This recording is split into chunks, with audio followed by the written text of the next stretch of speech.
오늘 우리에게 주신 하나님의 말씀은 이사야 43장 16절에서 21절까지의 말씀입니다. 제가 보는 성경으로 구약 1020면에 있습니다.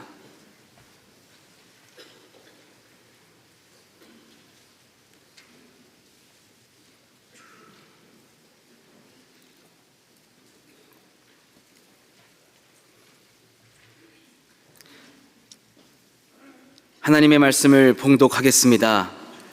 나 여호와가 이같이 말하노라.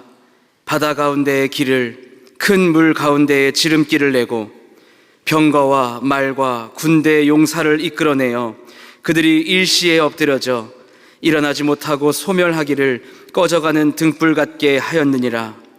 너희는 이전 일을 기억하지 말며 옛날 일을 생각하지 말라. 보라, 내가 새 일을 행하리니 이제 나타낼 것이라. 너희가 그것을 알지 못하겠느냐? 반드시 내가 광야의 길을, 사막의 강을 내리니 장차 들짐승 곧 승냥이와 타조도 나를 존경할 것은 내가 광야의 물을, 사막의 강들을 내어 내 백성 내가 택한 자에게 마시게 할 것임이라.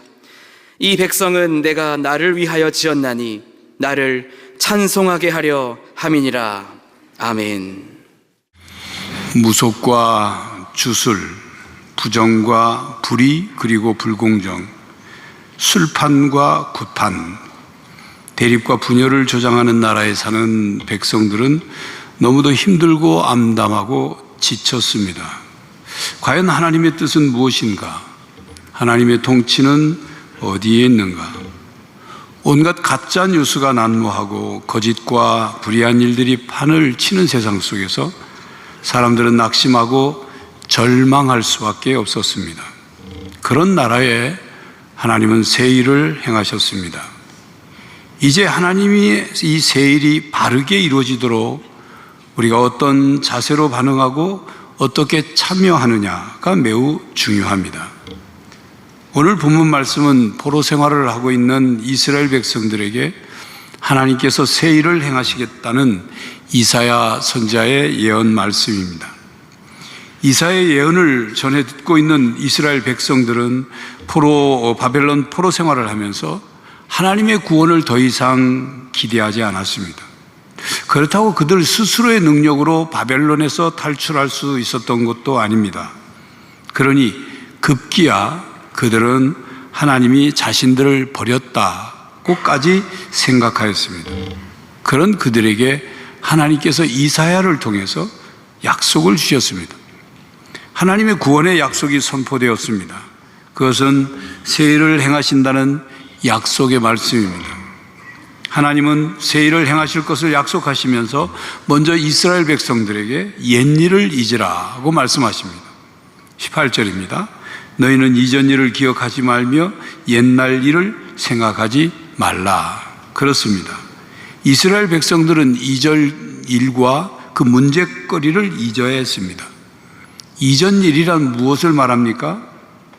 죄악으로 점철된 이스라엘의 기나긴 역사를 의미합니다. 바벨론 포로 생활을 만든 바로 그 근본적인 죄악, 바로 그거죠. 그러나 하나님께서 새 일을 행하실 것이니 더 이상 과거에 집착하지 말고 뒤를 돌아보지 말고 슬퍼하지 말라는 말씀입니다. 하나님께서는 새 일을 행하실 것이고 하나님의 구원받은 백성들은 또한 살아가야 하니 옛날 방식으로 돌아가지 말라는 말씀입니다. 그렇습니다. 이스라엘 백성들은 과거에 좋던 시절에만 여호와께서 자기들의 하나님이라고 생각했고 괴로운 시절에는 자기들의 하나님이 아니라고 생각한 바로 그 생각을 버려야 했습니다. 그리고 새 일을 기대해야 했습니다. 19절에 말씀합니다. 보라, 내가 새 일을 행하리니 이제 나타낼 것이라. 너희가 그것을 알지 못하겠느냐? 반드시 내가 광야의 길을, 사막의 강을 내리니. 하나님께서 옛적에는 바다의 길을 내셨다면 이제는 광야의 길을 내려 하신다 말씀합니다. 옛적에는 바닷물을 말리셨다면 이제는 메마른 사막의 강을 내려 하십니다. 이것이 하나님께서 행하실 새 일입니다. 그렇기에 이스라엘 백성들은 하나님께서 행하실 새 일을 기대해야 했습니다. 그러면 그들은 하나님 때문에 놀라게 될 것입니다. 하나님께서 자기 백성들을 위해 새 강을 건너 새 광야를 지나는 새 출애굽을 계획하셨기 때문입니다. 그리고 하나님께서 행하실 새 일은 단순히 이스라엘 백성들만을 위한 것이 아니라 이리와 타조를 포함한 들짐승까지도 하나님의 구원 사역의 덕을 보게 될 것이라고 20절에 말씀합니다. 이것은 곧 메시아 나라에 대한 기대감을 주는 말씀입니다. 성도 여러분, 하나님은 새 일을 행하시는 분이십니다. 여러분은 지금 어떤 상황 속에 있습니까? 불안과 두려움 속에 있습니까? 낙심하고 절망 가운데 있습니까? 그곳에서 기대하는 하나님의 새 일이란 무엇입니까? 이사야 선지자는 하나님의 약속과 소망의 말씀과 그리고 하나님의 변함없는 성품을 기초로 메시지를 전했습니다. 과거에 하나님이 하신 일을 미래에 있을 주님의 구원을 보장하는 증거로 삼아 말씀을 전하고 있습니다. 과거에 놀라운 은혜를 베푸셨던 하나님이 어찌 다시 그런 일을 행하지 못하겠느냐고 반문하십니다. 애굽으로부터의 해방을 언급한 16절, 17절은 여호와 하나님이 이스라엘 백성의 출애굽 과정에서 그들을 구하시기 위해 행하신 일들로 채워져 있습니다. 16절, 17절입니다. 나 여호와가 이같이 말하노라. 바다 가운데의 길을 큰 물 가운데 지름길을 내고 병거와 말과 군대의 용사를 이끌어내어 그들이 일시에 엎드러져 일어나지 못하고 소멸하기를 꺼져가는 등불 같게 하였느니라. 그렇습니다. 여호와 하나님은 애굽에서 탈출한 이스라엘 백성들이 홍해 바다를 건너갈 수 있도록 바다에 길을 내신 분이시며 추적해오는 애굽의 군대를 몰살시키신 분이십니다. 또한 이사야 37장에 기록된 대로 아수르 왕 사네립의 군대 18만 5천 명이 남유다 왕국 히스기야 왕 때 침략해 들어왔죠. 대책이 없었던 히스기야 왕은 성전에 올라가 하나님께 부르짖어 기도했습니다. 아수르 왕 사네립의 손에서부터 구원해 달라고. 그래서 천하만국이 주님만이 여호와이신 줄 알게 해달라고 부르짖으며 기도했습니다. 이에 하나님께서 밤중에 여호와의 사자를 보내어 18만 5천 명의 그 군대를 치셨죠. 그들이 한순간에 죽임을 당한 일, 바로 그것은 예나 지금이나 살아계신 하나님의 능력을 증언하고 있습니다. 그러면서 이사야 선지자는 출애굽의 하나님께서 그들을 위해 새 일을 행하실 것을 선포합니다. 그런데 이스라엘 백성들은 감히 기대하지도 못했고 그저 낙심하고 좌절하고 절망 속에 빠져 있었습니다. 땅도 빼앗기고 성전도 잃어버리고 이제는 하나님이 이 세상에 유일하신 참 하나님이라고 주장하지 못했습니다. 하나님의 약속을 믿을 수 없었습니다. 그렇지만 그들은 하나님께서 그들에게 주시는 약속을 받을 것인가? 그리하여 각 기꺼이 광야를 지나 행진할 것인가? 아니면 바벨론 생활에 익숙해진 채 그냥 그대로 그것에 눌러 살 것인가? 그걸 선택해야 했습니다. 성도 여러분, 우리는 하나님의 약속을 믿어야 합니다. 우리가 미래에 대한 확신이 없을 때 우리는 과거의 신앙 경험에서 출발하여 믿음으로 나아가고 하나님의 약속을 믿고 붙들어야 합니다. 하나님의 생각은 우리 생각과 다릅니다. 하나님의 방법은 우리의 방법과 다릅니다. 이 세상에서 하나님의 목적을 이루시기 위해 하나님께서 선택하시는 방법은 너무나도 다양하고 신묘막측합니다. 끊임없이 우리를 놀라게 합니다. 그 대표적인 것이 성자 하나님이 사람의 몸을 입고 이 땅에 오셔서 고난받고 십자가의 죽으심으로 우리를 구원하시는 그 방법은 우리가 상상할 수 없었던 방법이죠. 생각할 수 없었던 방법이죠. 감히 행할 수 없는 방법이었습니다. 그와 같이 성경 곳곳에서 하나님께서 행하시는 일은 끊임없이 우리를 놀라게 합니다. 그리고 그것을 깨달으며 하나님의 크고 위대하심을 경험할 때 우리는 하나님 앞에 겸손해질 수밖에 없죠. 하나님 앞에 우리가 얼마나 작은 존재인지, 얼마나 우리의 지혜가 짧은지, 얼마나 무능하고 한계가 있는 존재인지, 얼마나 연약한 존재인지를 깨닫고 인정하게 됩니다. 그로 말미암아 하나님을 하나님으로 섬길 수 있게 되는 거죠. 그리고 하나님께서 행하시는 새롭고 놀라운 일들로 인해서 우리는 구원의 하나님을 영원토록 찬양하게 될 것입니다. 하나님의 백성으로서 하나님을 마땅히 찬양하는 것입니다. 그러하기에 본문 21절에 이 백성은 내가 나를 위하여 지었나니 나를 찬송하게 하렴이라 말씀합니다. 그런데 이 말씀을 본문 앞에 있는 내용과 연결하여 하나님께서 이런 일을 행하셨고 이런 일을 행하실 것이니 하나님을 찬송하라는 말씀으로만 이해를 하면 부족합니다. 오늘 본문 말씀은 하나님을 찬송하는 삶을 잃어버린 이스라엘 백성들에게 찬송할 이유를 다시 일깨워주는 말씀입니다. 그러면서 하나님을 찬송하는 삶이 삶의 본분이라 그렇게 말씀합니다. 하나님을 찬송한다는 것은 하나님을 높이는 거죠. 그러면 하나님을 찬송하는 사람은 하나님 앞에 낮추는 것입니다. 찬송이란 단순히 찬송가를 부르는 것, 그것만이 아닙니다. 하나님을 찬송한다는 것은 먼저 하나님을 하나님으로 인정하고 섬긴다는 뜻이죠. 하나님은 창조주 하나님이시고 온 우주의 그 대주제이시고 그리고 모든 역사를 주관하시는 분이심을 믿는다는 뜻이죠. 또한 하나님을 찬송한다는 것은 하나님께서 나를 창조하신 목적을 위해서 내가 존재한다는 것을 인정하는 것입니다. 그리고 하나님께서 행하신 모든 일, 하나님께서 베푸신 구원의 은혜, 때마다 일마다 베푸시는 하나님의 사랑과 은혜, 그리고 앞으로 행하실 모든 일을 믿고 신뢰하며 감사하며 찬양한다는 뜻입니다. 그러니까 하나님을 찬송한다는 것은 하나님을 믿는 믿음 없이는 불가능한 일입니다. 모든 일에 하나님을 신뢰하지 않고서는 모든 일에 하나님을 찬송하고 찬양할 수 없다, 그 말입니다. 시편 100편 4절입니다. 감사함으로 그의 문에 들어가며 찬송함으로 그의 궁정에 들어가서 그에게 감사하며 그의 이름을 송축할지어다. 찬송은 하나님께 가까이 가는 방법이요 길입니다. 우리가 하나님께 가까이 가려면 찬송, 찬양을 통해서 반드시 하나님께 가야 합니다. 왜 그럴까요? 그것은 하나님께서 피조물인 인간이 하나님께 가까이 올 수 있는 방법과 길로 그걸 정해 놓으셨기 때문에, 이걸 다른 관점에서 설명하면 사람이 하나님을 온전히 높이고 경배하고 찬송하지 않으면 그것은 사람의 마음속에 다른 것을 더 높이고 섬기고자 하는 것이 있다는 뜻이 되는 거죠. 그것을 하나님께서는 우상이라 말했습니다. 하나님 외에 다른 것을 더 높이고 더 섬기고 더 사랑하는 것, 그게 우상이라는 거예요.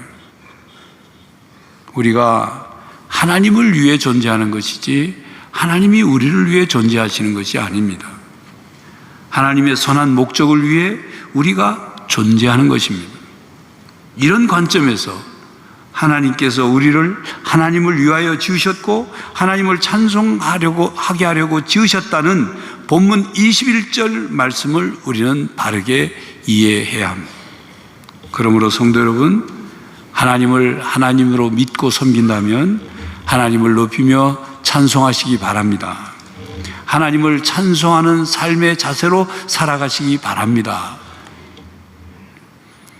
찬양사역자인 돈 고셋 목사가 찬양사역을 하게 된 이유는 부인 조이 여사 때문이었습니다. 조이는 목사의 가정에서 태어나 어려서부터 음악을 전공했습니다. 나중에 교회에서 반주를 하며 하나님을 찬양했지만 마귀의 눌림에 시달리며 고통을 당했습니다.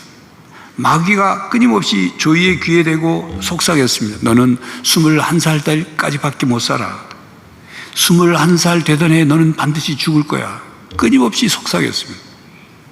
우울증에 걸린 그는 고통 가운데 짓눌려 날마다 눈물로 시간을 보냈습니다. 신경 안정제를 먹으며 그리고 치료를 해도 낫지가 않았습니다. 어느 날 조이가 하나님께 기도하는데 성령께서 그의 마음속에 이렇게 말씀하셨습니다. 마음을 다하고 정성을 다하고 하여 하나님을 찬양해라. 형식적으로 하지 말고 진정으로 나를 찬양해라. 저희는 하나님께 전심으로 찬양과 경배를 올려드렸습니다. 그러자 하나님께서 그에게 응답하셨습니다. 그녀를 짓누르던 어둠의 세력들을 완전히 쫓아주셨습니다. 그 후 결혼한 그녀는 남편과 함께 세계를 다니며 찬양 사역을 하였습니다. 찬양하는 자에게 기도의 강력한 응답을 얻게 하신 증거입니다. 신앙생활을 우리가 바르게 하지 않으면 하나님을 우리가 섬긴다고 하면서도 우리가 우상을 섬길 수 있습니다. 우상을 섬기는 삶에는 반드시 마귀가 신앙생활을 방해하고 있는 것입니다. 그러니 마귀의 유혹과 괴계에 넘어지고 시달리기도 하고 조정받기도 하고 짓눌려 고통당하기도 하는 것입니다. 마음을 다하고 정성을 다하여 전심으로 하나님만을 높이고 찬양할 때 하나님께서 임재하십니다. 시편 20편 3절에 이스라엘의 찬송 중에 계시는 주여 주는 거룩하시니이다. 하나님은 찬송 중에 거하시는 분입니다.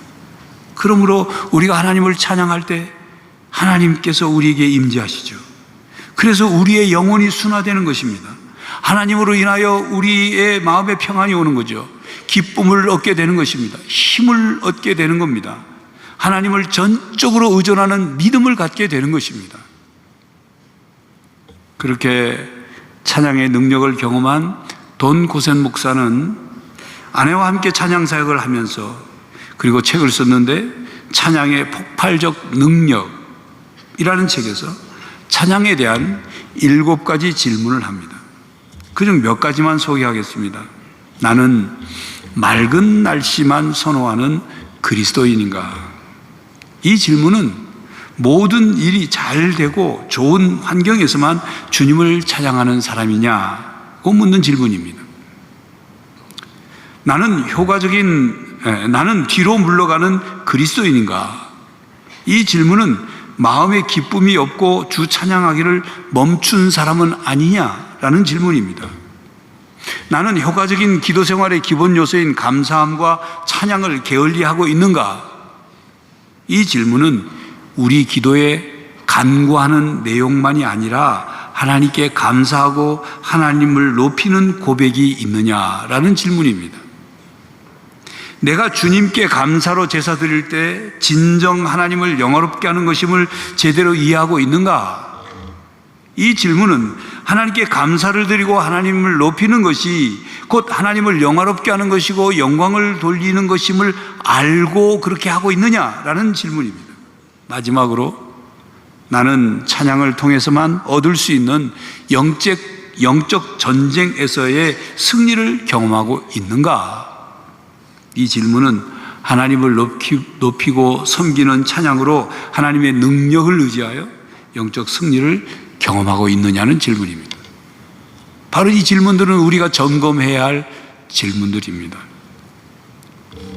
성도 여러분, 가장 고통스러웠던 때, 하나님이 멀리 계신 것처럼 느꼈을 때, 하나님이 나를 버리셨다고 원망했던 때, 그때 하나님이 정말로 멀리 계셨을까요?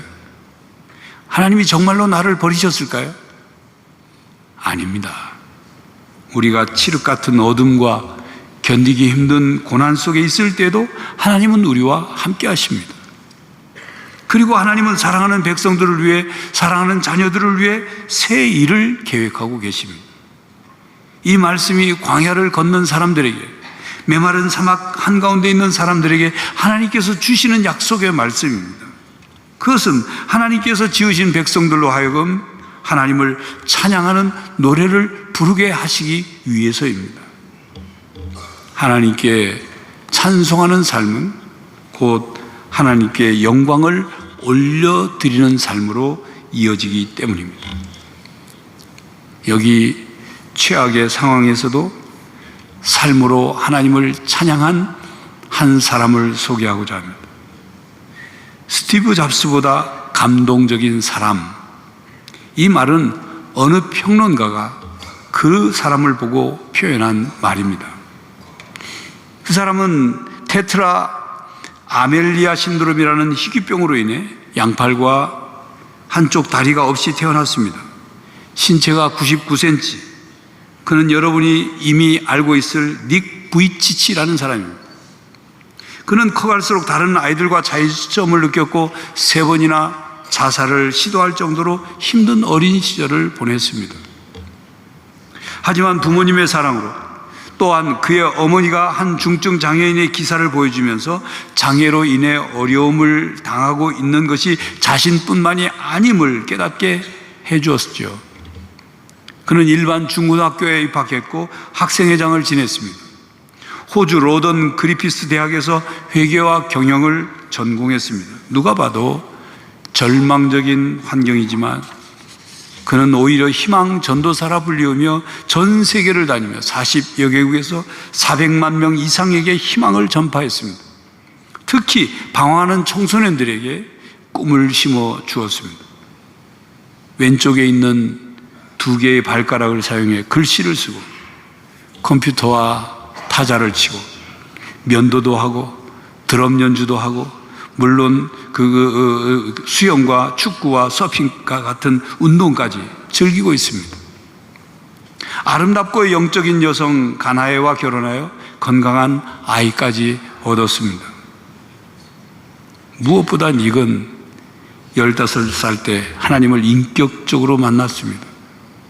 그리고는 하나님의 말씀 안에서 비전을 키워갔습니다. 그가 이렇게 고백합니다. 나는 기도하면서 언제나 동행해 주시는 하나님의 말씀을 되새겼다. 주님은 결코 나를 떠나지 않으시며 잊어버리지 않으신다. 최악의 시대에도, 시대가 닥쳐도 모든 것이 합력하여 선을 이루게 하신다. 나는 하나님의 약속을 단단히 붙들었다. 겉으로 드러난 상황이 아무리 암담해도 상관없었다.